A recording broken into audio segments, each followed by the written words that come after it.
Assalamualaikum warahmatullahi wabarakatuh. Halo semuanya, perkenalkan aku Syifa Alia Ramadhani.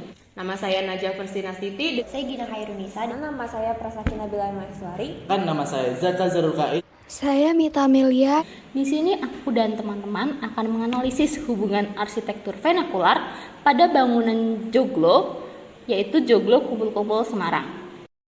Analisis yang dimaksud adalah yang pertama, apa aja unsur dalam pendopo tersebut. Yang kedua, apa aja unsur yang sudah mengalami modifikasi. Dan yang ketiga, kita akan bedah bersama-sama pendopo di Joglo Kumpul-Kumpul Semarang. Di sini aku akan membagi menjadi 5 bagian, dan bagian yang keempat itu akan menjadi poin penting yang harus kita pelajari. Tapi aku akan membahas mulai dari bagian yang pertama, yaitu pendahuluan. Poin pertama dimulai dari pendahuluan. Arsitektur vernakular merupakan suatu bentuk yang digunakan dalam kehidupan sehari-hari, dalam kehidupan suatu golongan atau masyarakat. Dalam pengertian dunia arsitektur, arsitektur vernakular mengarah kepada bangunan yang sudah memiliki gaya arsitektur sejak dahulu. Bangunan vernakular biasanya memiliki ciri-ciri yang menyesuaikan keadaan atau iklim setempat. Rumah yang memiliki gaya arsitektur vernakular dibangun dengan beberapa kali trial and error, hingga dapat menjadi rumah yang menyesuaikan keadaan sekitar serta memberikan solusi terhadap masalah yang dihadapi oleh masyarakat setempat. Arsitektur vernakular kerap dikaitkan dengan arsitektur tradisional. Hal yang paling membedakan antara keduanya yaitu arsitektur tradisional memiliki pengulangan desain dari generasi ke generasi di bawahnya.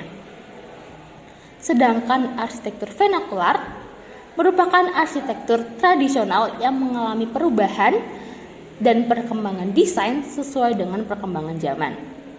Di tahun 2023 ini, bangunan vernakular yang asli di Indonesia, khususnya di kota Semarang, sudah makin sedikit. Akan tetapi, bangunan yang kami amati memuat apa saja yang harus ada dalam bangunan pendopo. Bangunan pendopo merupakan bangunan yang kerap dikaitkan dengan bangunan tradisional Jawa Tengah. Bangunan ini sebenarnya difungsikan sebagai tempat menerima tamu atau tempat berkumpul-kumpul. Di pendopo ini juga diadakan latihan tari atau karawitan, rapat warga, dan sebagainya. Poin yang kedua, landasan teori. Joglo merupakan bangunan tradisional Jawa yang memiliki bentuk atap seperti gunungan dengan mala yang pendek dan selalu disertai oleh lambing tumpang sari. Bagian yang berbeda yaitu berunjung, penanggap, dan penitih. Bentuk rumah joglo merupakan perwujudan dari sikap, wawasan, ekonomi, serta sifat kultural masyarakat Jawa. Susunan rumah joglo terdiri dari pendapa, pringitan, dalam, dapur, gandok, dan gadri. Bagian paling belakang dan bagian inti dari rumah Jawa adalah dalam agung atau omah buri. Posisi dalam agung terletak di bagian rumah paling belakang dan bersifat private. Di dalam agung terdapat sentong yang berfungsi sebagai tempat menyimpan benda-benda berharga. Sentong tengah memiliki fungsi sebagai tempat sembahyang, sedangkan sentong kanan dan kiri berfungsi untuk kamar tidur. Dalam konteks pernikahan, sentong tengah juga kerap digunakan sebagai kamar untuk mempelai yang baru menikah. Saat masuk ke dalam sentong, pintu masuk sengaja dibuat lebih rendah supaya tamu menundukkan kepala. Hal ini termasuk bentuk penghormatan tamu ke penghuni rumah. Rumah tradisional Jawa yang lengkap tidak luput dari adanya gandok. Rumah Jawa memiliki 2 gandok, yaitu gandok kanan dan kiri. Gandok merupakan ruangan yang difungsikan sebagai kamar anak-anak yang sudah menginjak dewasa yang dibedakan sesuai jenis kelamin. Gandok juga dapat digunakan sebagai tempat tamu untuk menginap. Dalam agung bersifat tertutup dan hanya menerima saudara. yang dekat untuk masuk ke dalam daun. Hal ini merupakan perwujudan dari sifat dalam yang feminim, kebalikan dengan pendapa yang bersifat maskulin. Bagian kedua, diawali dengan poin A, pembahasan pendopo. Pendopo adalah bagian rumah yang berada di luar. Pendopo terdiri dari 3 bagian, yaitu atap, pilar, dan poros. Bentuk pendopo tripartit melambangkan kehidupan di atas atau para dewa, di tengah atau manusia, dan di bawah atau kematian. Pendopo berfungsi sebagai tempat menerima tamu. Di dalam rumah joglo, perbedaan fungsi ruang dari ketiga lantai yang berbeda. Lantai ini dapat menjadi pesan bagi penghuni atau pengunjung rumah, karena perbedaan ketinggian bisa membuat penghuni atau pengunjung masuk atau tidak masuknya ke dalam ruang. Perbedaan ketinggian lantai juga menunjukkan letak orang yang duduk di pendopo. Lantai paling rendah ditempati oleh para priayi, lantai atas ditempati oleh pembesar, dan para abdi duduk di luar pendopo. Selanjutnya poin B, lokasi. Kami melakukan survei di Joglo Kumpul-Kumpul yang merupakan bangunan vernakular berbasis dari pendopo. Joglo Kumpul-Kumpul terletak di Jalan Raya Jatikalangan, Canggiran, Kecamatan Mijen, Kota Semarang, Jawa Tengah. Joglo Kumpul-Kumpul merupakan restoran yang menyediakan berbagai masakan rumah. Joglo Kumpul-Kumpul terletak pada bukit yang memiliki kontur yang miring, namun hal ini dimanfaatkan oleh pemilik sehingga pengunjung dapat melihat view yang indah dari atas bukit di mana pendopo berada. Pengunjung juga dapat duduk di pendopo kecil atau kursi yang disediakan oleh pengurus restoran. Bagian 3. Unsur pendopo. Penyusun pendopo secara tradisional dilakukan dengan menerapkan sistem sambungan kayu. Kayu yang biasa digunakan ialah kayu yang memiliki sifat kokoh dan awet. Pendopo sendiri dibagi menjadi beberapa bagian, yaitu 1. Atap. Atap pendopo memiliki struktur yang cukup kompleks dan terbuat dari kayu. Bagian-bagian atap pendopo yaitu molo. Molo merupakan balok kayu yang berfungsi sebagai penopang genteng. Dalam adat Jawa, ada yang disebut sebagai upacara adat munggah molo, yaitu upacara pengangkatan kayu yang digunakan sebagai molo. Upacara ini merupakan bentuk rasa syukur terhadap Sang Pencipta. Dalam upacara munggah molo yang harus dipersiapkan adalah sesajen, pemanjatan doa, dan sesaji yang diletakkan di atas pendopo. Tumpang sari. Tumpang sari ialah bagian dari konstruksi atap pendopo yang terletak pada struktur atap atas dan berunjung. Jumlah lapisan dari tumpang sari dapat dimodifikasi oleh pemilik. Semakin banyak tumpang sari, semakin tinggi pula status sosial pemilik pendopo. Lapisan tumpang sari wajib berjumlah ganjil, mulai dari 3, 5, 9, dan 11. Ander. Ander adalah penopang molok yang berfungsi sebagai penyalur beban dari molok ke dada peksi. Geganja. Geganja merupakan penyokong tambahan yang terletak di antara ander dan pengeret. Biasanya dihias dengan ukiran. Santen. Santen adalah penyangga pengerat yang terletak di antara pengeret dan kili. Sunduk. Sunduk memiliki fungsi sebagai stabilisator konstruksi tiang untuk menahan goncangan. Kili, yaitu balok pengunci catokan sunduk dan tiang. Pamidangan. Pamidangan merupakan rongga yang terbentuk dari rangkaian balok atau tumpang sari pada berunjung. Dada peksi. Dada peksi atau yang disebut dengan dada manuk merupakan balok pengerat yang melintang di tengah-tengah pamidangan. Kecer. Kecer adalah balok yang menyangga molo serta sekaligus menopang atap. Emprit gantil. Emprit gantil merupakan penahan atau pengunci purus tiang yang berbentuk tonjolan, dudur yang terhimpit. Dudur. Dudur adalah balok yang menghubungkan sudut pertemuan penanggap, penitik, dan penangkur dengan molo. Elar. Elar adalah bagian perluasan keluar bagian atas soko guru yang menopang atap. 2. Dinding. Sebuah pendopo tidak memiliki dinding karena pendopo bersifat publik.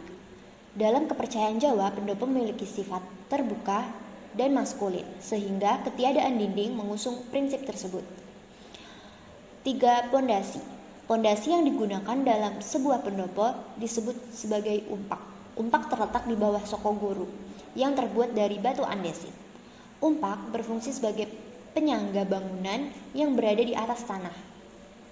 Keunggulan pondasi umpak ini ialah tahan gempa sebagai pelindung kolom, memiliki struktur sederhana dan pengerjaan yang cepat. 4. Kolom. Sokoguru merupakan kolom utama yang menjadi penyokong utama dalam sebuah pendopo. Jumlah sokoguru dalam sebuah pendopo bervariasi, tetapi sokoguru yang sering digunakan berjumlah 4 dan 6 buah. 5. Lantai. Lantai yang digunakan di pendopo asli biasanya terbuat dari kayu. Setelah mengetahui pembahasan tentang joglo terutama pendopo, kita lanjut pada bagian 4 yaitu analisis unsur pendopo. Ada beberapa poin yang dapat dianalisis. Yang pertama, pondasi. Pondasi atau disebut umpak dalam joglo berfungsi untuk menyangga tiang, dibuat dari susunan batu kali serta tertanam di dalam tanah. Selain itu, pendopo ini juga menggunakan pondasi menerus yang terdiri dari pasangan batu bata dan yang selanjutnya diteruskan ke dalam tanah. Berbeda dengan bangunan pendopo pada umumnya, umpak terletak di dalam tanah karena kontur tanah yang tidak rata atau menanjak. Yang kedua, kolom. Restoran berbentuk pendopo ini mempunyai 4 buah sokoguru dengan masing-masing tiang berukuran 20 cm x 20 cm dan mempunyai panjang 3,5 meter serta 5 buah blandar yaitu 4 yang berada di atas sokoguru dan 1 berada di tengah yang mempunyai ukiran khas Jawa. Blandar tersebut berfungsi sebagai balok penyiku konstruksi utama bangunan pendopo. Untuk ukuran tiang sokoguru harus lebih tinggi dan lebih besar dari tiang-tiang atau soko-soko yang lain. Soko ini terletak di tengah sebagai penyangga utama atap. Yang ketiga, lantai. Lantai yang terdapat pada pendopo ini menggunakan keramik motif kayu yang masih senada dengan pendopo tradisional. Selain menambah keestetikaan pendopo, lantai berbahan dasar keramik ini juga menghemat biaya dan lebih awet. Yang keempat, tangga. Pada restoran pendopo ini menggunakan tangga yang terbuat dari susunan bata serta semen. Tangga ini terletak pada bagian depan dan bagian belakang restoran. Untuk menambah keestetikaan pendopo, tangga dilapisi oleh keramik bermotif kayu agar perawatannya lebih awet dan mudah untuk dibersihkan. Yang kelima, atap. Molo adalah balok yang terletak paling atas pada pendopo, juga yang dianggap sebagai kepala bangunan. Panjang molo kurang lebih 10 meter. Molo berfungsi sebagai tempat meletakkan usuk. Untuk menjaga molo stabil, perlu diberi sekur di kedua sisi under yang disebut catcher. Lalu ada tumpang sari. Tumpang sari adalah tumpuan balok yang ditata saling menumpang dan berkait serta berukuran kurang lebih 6 meter. Tumpeng sari ini berfungsi untuk meletakkan usuk dan dudur sehingga menjadi tempat bertemunya atap bagian atas, brunjung, dan atap bagian bawah penanggap. Kemudian ada under. Under adalah tiang penyangga yang menopang balok paling atas atau disebut molo. Letaknya di bawah molo dan di atas pengeret tengah serta berukuran sekitar 80 cm. Kemudian ada santen. Santen adalah bagian yang terletak di tengah-tengah antara sunduk dan blandar yang memiliki ukuran sekitar 6 meter. Santen berfungsi sebagai penahan gaya geser antara sunduk dan blandar. Sunduk dan kili. Sunduk merupakan balok horizontal sebagai anggota kuda-kuda sokoguru dan berukuran 15 cm x 15 cm dan panjang kurang lebih 6 meter. Sunduk terletak di bawah blandar yang berfungsi sebagai pengerat. Sedangkan posisi sunduk arah melintang dari bangunan disebut kili. Berhubungan dengan tahapan penguncian balok, sunduk dan kili termasuk badan rumah pendopo. Lalu ada pamidangan. Pamidangan adalah rongga yang terbentuk dari rangkaian balok yaitu tumpeng sari pada bunjung. Pamindangan yang berada di bidang langit-langit pendopo ditopang oleh tumpang sari. Lalu ada dada peksi. Dada peksi adalah balok pengerat yang melintang di tengah-tengah pamindangan. Penanggap, penitih, dan penangkur. Penanggap, penitih, dan penangkur adalah 3 bagian atap yang saling berhubungan. Penitih berada di bawah penanggap dan di atap di bawah penitih disebut penangkur. Penanggap, penitih, dan penangkur apabila dihubungkan menjadi satu akan menghubungkan molo dengan bagian dudur. Emprit gantil. Emprit gantil digunakan sebagai penahan atau pengunci purus tiang yang berbentuk tonjolan atau dudur yang terhimpit. Lalu ada dudur. Dudur adalah bagian konstruksi yang letaknya di pojok bangunan pendopo. Bagian struktur ini menjadi penguat bangunan utama dan menghubungkan bangunan utama di tengah dengan tiang-tiang di pinggir. Dudur atas bertumpu pada balok tumpeng sari terluar. sedangkan dudur bawah bertumpu pada blandar penangkap. Pada bagian atas tiang sokoguru biasanya terdapat beberapa lapisan balok yang membentuk lingkaran-lingkaran bertingkat yang melebar ke arah luar dan dalam. Pelebaran ke bagian luar inilah yang dinamakan elar. Yang terakhir bagian 5, kesimpulan dan saran. Poin A, kesimpulan. Pendopo adalah bagian rumah yang terletak di paling luar. Pendopo terdiri dari 3 bagian, yaitu atap, pilar, dan poros. Bentuk pendopo triparit melambangkan kehidupan di atas, yaitu kehidupan para dewa, kehidupan di tengah, kehidupan umat manusia, dan di bawah, yaitu alam kematian. Pendopo berfungsi sebagai tempat untuk menerima tamu. Seiring perkembangan zaman, pendopo dapat difungsikan sebagai bangunan lain, contohnya sebagai restoran. Bahan-bahan yang digunakan untuk membuat sebuah pendopo juga dapat diganti tanpa mengganti bentuk pendopo, supaya tetap awet dan mudah untuk melakukan perawatan. Poin B, saran. Joglo kumpul-kumpul merupakan salah satu pelestarian bangunan tradisional yang difungsikan sebagai bangunan lain. Hal ini merupakan hal yang baik karena ikut melestarikan budaya Indonesia, khususnya di daerah Jawa Tengah. Alangkah baiknya apabila pemberdayaan bangunan tradisional di masa kini terus dilakukan supaya budaya Indonesia tidak pudar seiring berkembangnya zaman. Mungkin itu saja yang dapat kelompok kami sampaikan. Bila ada masukan atau saran dari hasil analisis kami, bisa ketik di kolom komentar di bawah ini. Terima kasih.